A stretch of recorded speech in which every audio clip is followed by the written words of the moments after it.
Hey everybody, welcome to Thistle Do Farm. This is Kylo. I know we've got some new subscribers, new followers. Thank y'all for being here. This is Kylo. Kylo is a, I guess, 10-and-a-half-year-old Scottish Highland. This one in particular is sort of a Dennis the Menace of the cow world. He's my little troublemaker. He is about 900 to 1,100 pounds, which is fairly average for a Highland cow of 700-800 years ago. You know, they were smaller cattle rather than, you know, the big Angus cows that you see today.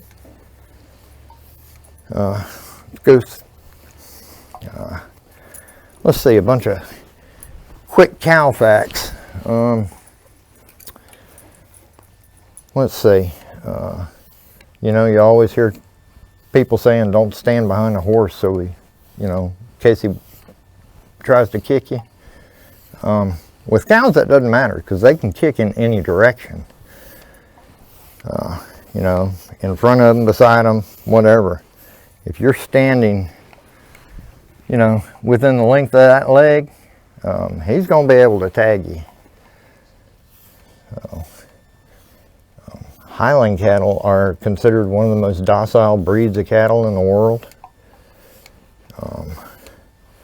You know, they've been living with the crofters in Scotland for thousands of years.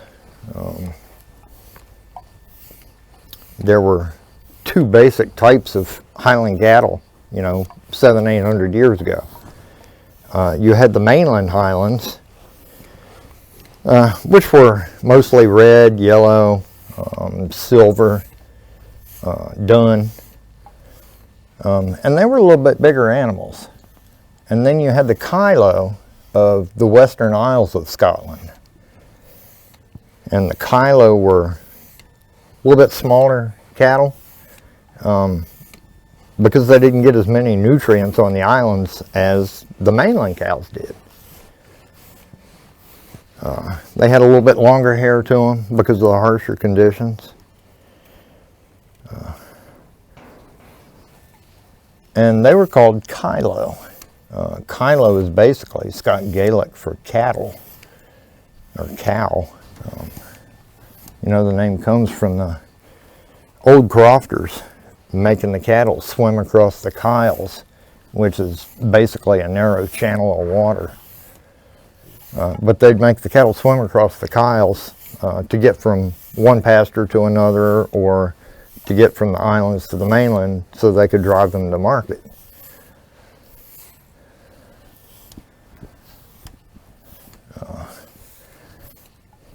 Cattle have extremely good vision for the most part. They can see about 320 degrees. The only places they can't see are right behind them and right in front of their face.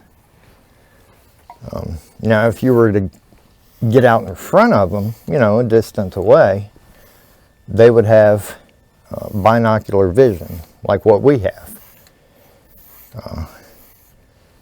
But if you're standing off to the side or something like that, then they only have monocular vision because of the placement of their eyes. Now, the good thing about that is that when their head is on the ground and they're grazing, because of that monocular vision, they can see almost 360 degrees. So, evolutionary wise, that was a huge advantage considering these were prey animals. You know, they could be out there grazing around and, you know, a saber-toothed drop bear comes in and, you know, starts chasing them. Well, they can take off, you know, heading down the canyon or whatever. And, you know, because they're looking out in front of them, they'll have binocular vision. They can see where they're going and things like that. So, whenever the saber-toothed drop bear stops chasing them, that's when they'll stop and rest and relax and chew their cud. I know a lot of people don't know what cud is. When a cow eats, basically what he does is he takes that grass or leaves or whatever material into his mouth, and he kind of mashes it up against the roof of his mouth. Cows don't have any front teeth on top. They've only got front teeth, you know, in the lower portion. But they've got a really hard palate, roof of their mouth. So they'll take that grass or whatever and, you know, mash it up against the roof of their mouth and, you know, get it to where they can swallow it. And that's what they'll do. They'll go ahead and swallow it.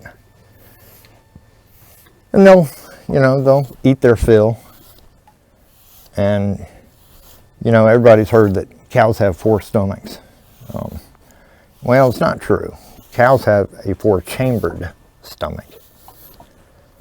And that first chamber that all that food goes into is called the rumen.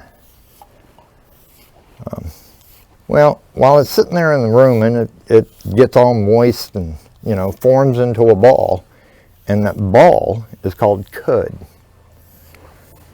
So, like I said, after the saber-toothed drop bears fled the scene, the cow will stop and relax some, and he'll regurgitate that ball of cud.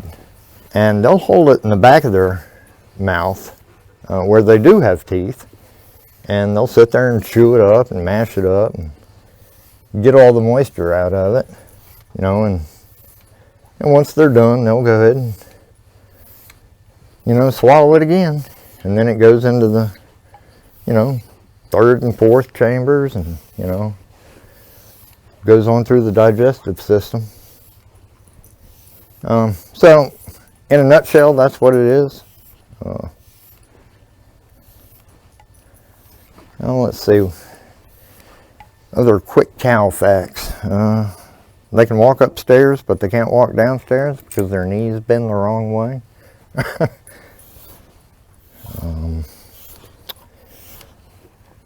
30% of all Americans think that chocolate milk comes from brown cows. I swear to God, look it up.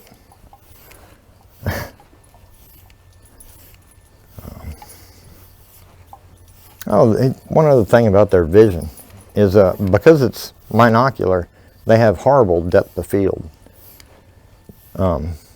So if you're walking up to a cow, you know, to the side or whatever, it's going to be really hard for him to tell if you're, you know, 8 feet away or, you know, 14 feet away. Well, you know, might be important if you're the cow, you know. Anyway, all right, buddy, that's about it for you. We're gonna go see how Hamish is doing. All right. All right. Come on, Maisie. Where's your ball at, baby?